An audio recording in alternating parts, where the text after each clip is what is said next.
il a beaucoup augmenté à cause du fait que le prix du pétrole, il dépend pas de ce qui se passe en France. En réalité, il dépend de l'offre et de la demande mondiale, il dépend de la situation géopolitique, il dépend des décisions prises en Arabie Saoudite, aux États-Unis, en Russie ou ailleurs. Donc, il peut augmenter. Il y a une très forte augmentation. Et puis, il y a une diminution. Depuis 1 mois et demi, on voit une assez nette diminution du prix du pétrole, y compris à la pompe désormais. Ce qu'a dit le président de la République, au fond, c'est simple. On ne revient pas sur le principe de la trajectoire carbone. On l'a fixé, on l'assume. Bon. Mais, donc augmentation des taxes chaque 1er janvier. Mais si vous me permettez, oui. On ne fait pas la double peine. C'est-à-dire que si, dans le courant de l'année, il y a un envol du prix de la matière première, le prix du pétrole flambe parce que une des raisons que je viens d'évoquer se manifeste. Alors dans ce cas-là, sans qu'on renonce, on peut revenir au niveau de la taxe qui avait été fixée au 1er janvier de l'année en cours. La TIPP flottante reposait sur l'idée d'un prix qui était un prix plafond et donc on faisait baisser les taxes à proportion de l'augmentation de la matière première. Bon, bref, la TIPP flottante, elle a été arrêtée. Pourquoi ? Parce que ça marchait pas. Faut quand même se le dire. C'était à la fois un renoncement sur l'idée de la trajectoire carbone et en plus l'État perdait beaucoup d'argent. Exactement. Il va être utile, mais Emmanuel Macron, pour la transition écologique, mais certainement pas comme président de la République. Il sera utile pour aller brasser de l'air comme les éoliennes, parce que ça, il le fait très bien. Et c'est ce qu'il nous a montré ce matin. Non, en vérité, le gros problème, c'est que Emmanuel Macron ne change pas son agenda ni son calendrier, alors qu'il y a une mobilisation depuis 2 semaines inédite dans le pays. C'est-à-dire qu'il nous présente la programmation pluriannuelle de l'énergie comme il l'avait prévu, en faisant semblant de répondre aux Gilets jaunes à qui il ne répond pas. Puisque la principale revendication commune à tous les cortèges des Gilets jaunes, quelle est-elle? C'est Macron rend le pognon, rend l'ISF, l'impôt sur la fortune. Ça a le mérite d'être clair pourtant.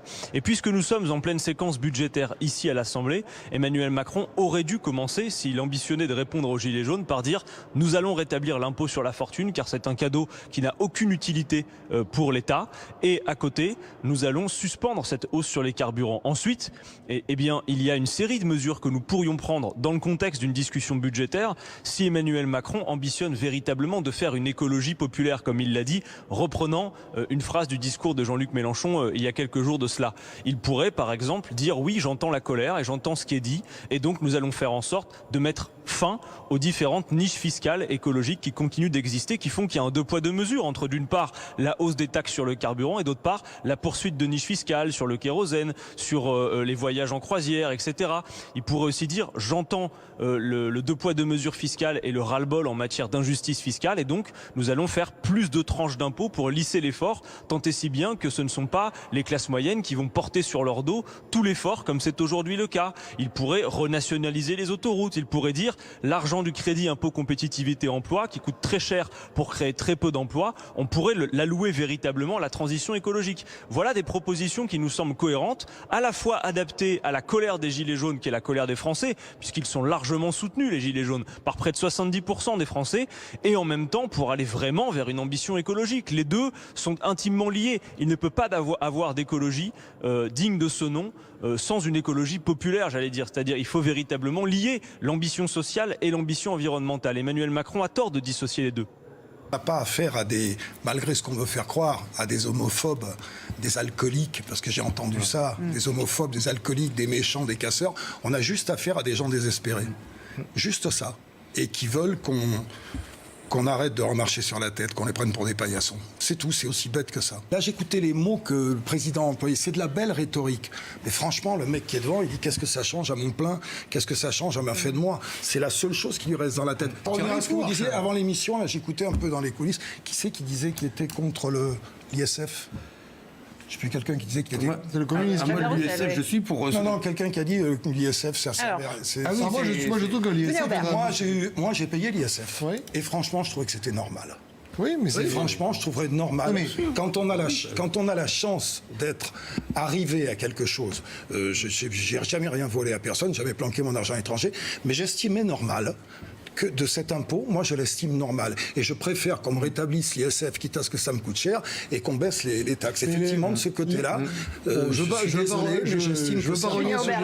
L'ISF est un impôt stupide dans le sens où il taxe à 2 reprises. On taxe d'abord le revenu et ensuite on taxe des gens sur un patrimoine alors qu'on a déjà taxé un nom. Il faut taxer les revenus. Non mais c'est pas stupide, c'est un choix. Vous pouvez ne pas le partager. Non, parce qu'après vous pouvez avoir des gens. Il n'y a pas beaucoup de pays européens qui nous ont précédés ou suivis dans des gens qui ont des facilités comme j'en ai eu.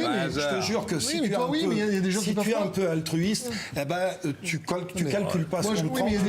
Attends, tu calcules pas ce qu'on prend, tu calcules ce qui te reste. Et avec ce qui te reste, moi je suis très content de payer des impôts, mais il y a des gens qui payent un impôt sur un patrimoine et ils n'ont pas les revenus en face. Mais c'est un autre Emmanuel sujet. Macron vient de signer la suite du mouvement. Il nous entend de loin. On a l'impression que l'écho n'arrive pas jusqu'à lui.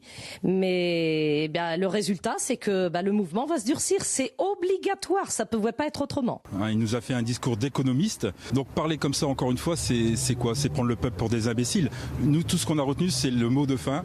Il ne lâchera rien. Donc nous, gilets jaunes mobilisés, on ne lâchera rien non plus.